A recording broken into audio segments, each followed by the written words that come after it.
वो इंडिया की most admirable business women में से एक है, लेकिन उन्होंने एंटरप्रेन्योर वर्ड पहली बार 17 साल की उम्र में सुना था।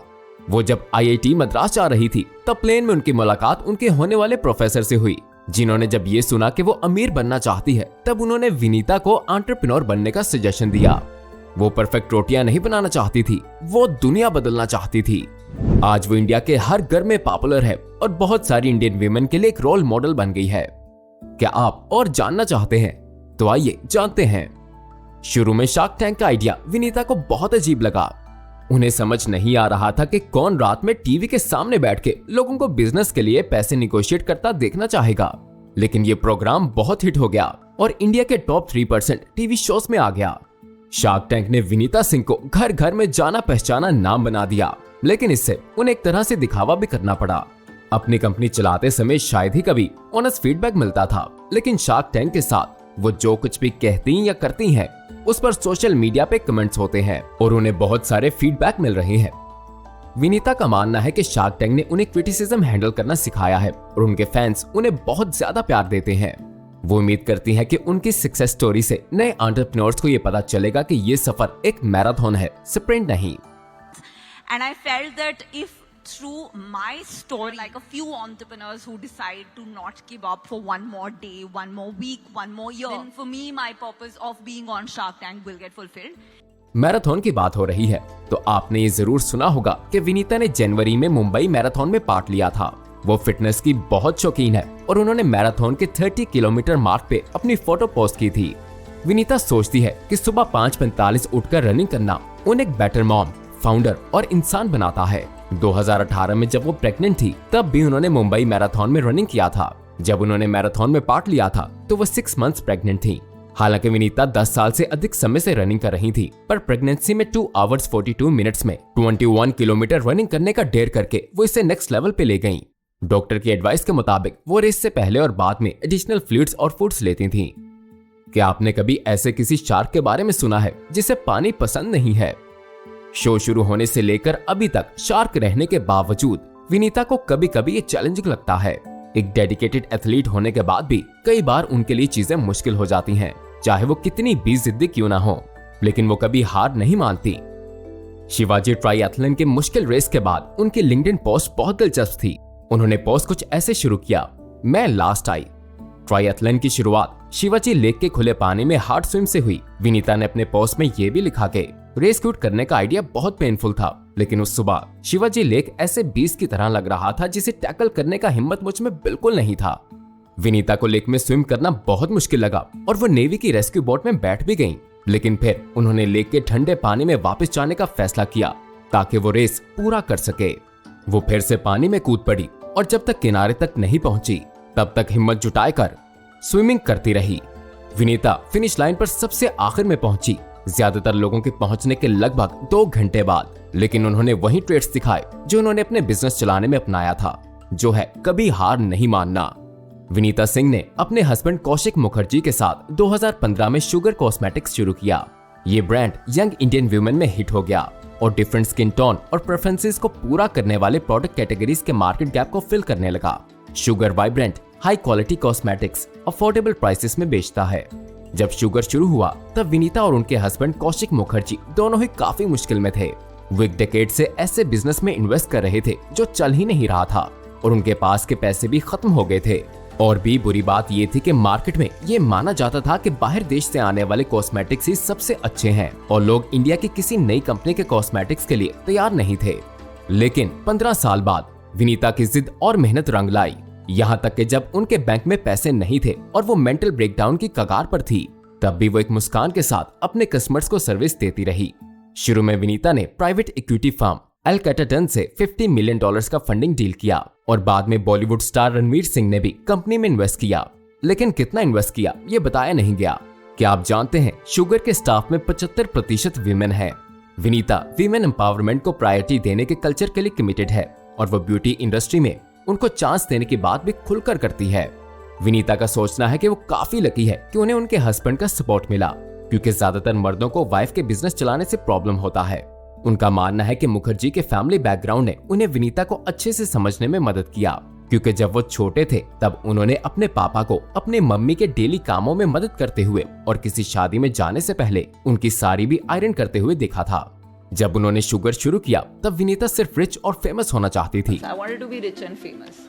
And within 5 years, I realized I was neither rich nor famous, and life sucked. Entrepreneurship is the worst way to get, like, maybe famous. Like, will also write about your spectacular failures. So entrepreneurship is probably the slowest way to get there. It's for the joy of building. Just like so much fun that I really, if I don't get an large exit out of this, I love my job. Like, I would work for free. It's so much fun. ऐसा उन्होंने कहा।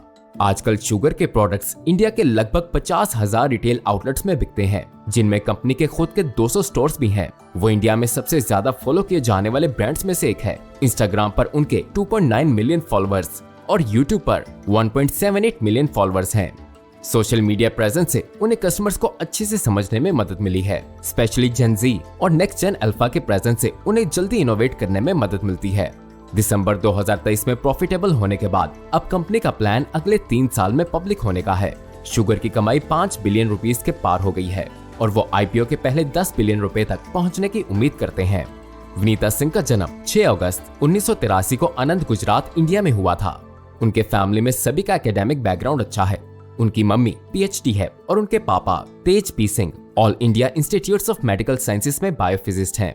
विनीता ने एक बार बताया था कि उनकी mummy को सबसे ज्यादा रिग्रेट ये था कि जब विनीता पैदा हुई तब उनकी मम्मी 3 दिन तक उन्हें देख नहीं पाई। एक्चुअली वो 7 हफ्ते पहले ही पैदा हो गई थी, इसलिए डॉक्टर्स ने 2 हफ्ते तक बेबी विनीता को इंक्यूबेटर में रखा था। विनीता के पापा नहीं चाहते थे कि वो एक टिपिकल इंडियन वुमेन की तरह बड़ी हो और उन्होंने विनीता को खाने बनाने से भी डिस्करेज किया। वो लिटिल विनीता से पूछते थे, discouraged me from going and learning to cook and stuff like that. He would like always ask, change the world, or do you want to create perfect rotis, stuff like that. My dad always thought that growing up being for women, which makes them less ambitious. So he always pushed me to be very ambitious, right? So, और उनका future अच्छा रहा। उन्होंने Delhi public school R K पुरम से 2001 में पढ़ाई पूरा किया। उसके बाद वो आईआईटी मद्रास में गई, जहां के मुश्किल एंट्रेंस एग्जाम को उन्होंने आसानी से क्रैक करके 2001 में एडमिशन लिया। विनीता ने आईआईटीएम से 2005 में इलेक्ट्रिकल इंजीनियरिंग की पढ़ाई पूरा करके बैचलर्स डिग्री हासिल किया। फिर वो 2007 में आईआईएम अहमदाबाद से एमबीए करने गई। क्या आप ये जानकर सरप्राइज्ड होंगे कि आगे चलकर शुगर कॉस्मेटिक्स बनाने वाली विनीता स्टूडेंट लाइफ में मेकअप में ज्यादा इंटरेस्ट नहीं रखती थी। I came as an engineer who didn't wear a lot of makeup growing up. I always look at all products from a very very basic person's point of view. लेकिन makeup products के बारे में ज्यादा ना जानने की वजह से उन्हें ये समझने में मदद मिला कि इंडिया की एक एवरेज वुमेन मेकअप और कॉस्मेटिक्स से कैसे डील करेगी। हालांकि विनीता ने बहुत पढ़ाई किया, लेकिन वो हमेशा अपना बिजनेस शुरू करना चाहती थी। और जब डॉइचे बैंक, जहां वो समर इंटर्न के रूप में काम करती थी, ने उन्हें Indian rupees 10 million annual salary का जॉब ऑफर दिया तो विनीता ने मना कर दिया। इन्वेस्टमेंट बैंकिंग इंटर्न के रूप में उन्होंने 1 महीना लंदन में और दूसरे महीने न्यूयॉर्क में काम किया। वो इंटर्नशिप उन्हें पसंद नहीं आया क्योंकि वहां वो सिर्फ सबके लिए कॉफी और डोनट्स लाती थी। वो सिर्फ 23 साल की थी, लेकिन वो अपने पापा की बात मानते हुए दुनिया बदलना चाहती थी। याद रहे, ये 15 साल पहले की बात है, जब एंटरप्रेन्योरशिप का कोई रिस्पेक्ट नहीं था और ज्यादातर लोग सोचते थे कि ये बेरोजगारी जैसा है। विनीता एक लॉन्जरी ब्रांड शुरू करना चाहती थी, लेकिन फंडिंग न होने की वजह से ये आइडिया चल नहीं सका। इन्वेस्टर्स एक्सपीरियंस वाले एंटरप्रेन्योर्स के साथ काम करना चाहते थे और विनीता एक लड़की थी, जिसकी वजह से भी कुछ इन्वेस्टर्स परेशान थे। 100 से ज्यादा कंपनीज ने उनके बिजनेस में इन्वेस्ट करने से मना कर दिया। उस वक्त कोई शार्क टैंक नहीं था जहां आप जाके अपना आइडिया पिच कर सकते थे। विनीता ने अपना पहला वेंचर क्वेडसल शुरू किया, जो बैकग्राउंड चेक्स करने और बी स्कूल्स के लिए करिकुलम डिजाइन करने जैसे एचआर सर्विसेज देती थी। स्टार्टअप चलाने की कोशिश में वो मुंबई में अकेली रहती थी और उनके लॉज में एक हॉल और शेयरिंग किचन था, जिसका रूफ भी लीक होता था, लेकिन वो हार नहीं मानी। लोग विनीता के साथ काम नहीं करना चाहते थे क्योंकि उनके पास एक्सपीरियंस नहीं था और वो बहुत यंग लगती थी।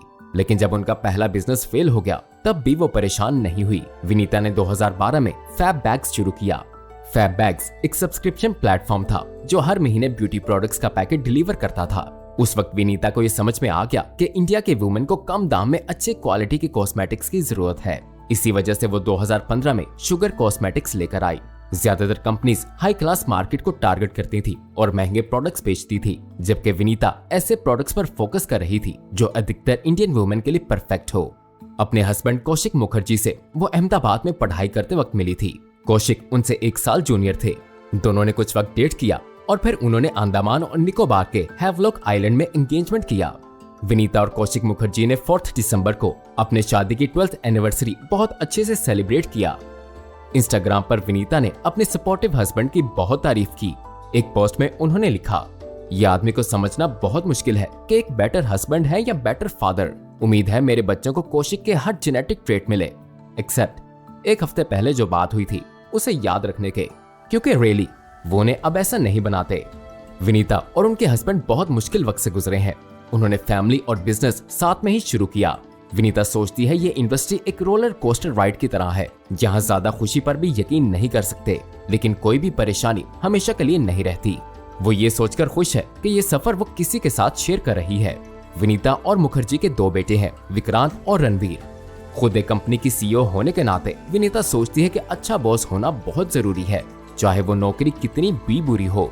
उन्होंने एक इंटरव्यू में कहा, I think having a good boss is very important. you end up learning a lot more because most people are learning from a job beyond 1 to 3 years. So with a good boss, you can continue learning and upskilling yourself. Yeah. अपने सफर में विनीता सिंह ने बहुत सारे award जीते हैं, जैसे कि Fortune की 40 अंडर 40 लिस्ट में आना, वर्ल्ड इकोनॉमिक फोरम की यंग ग्लोबल लीडरशिप लिस्ट में आना, फोर्ब्स इंडिया के women achievers W power list में आना और एंटरप्रेन्योर अवार्ड्स का startup of the year award जीतना। विनीता 41 साल की है और उनकी नेटवर्थ लगभग $8 मिलियन है।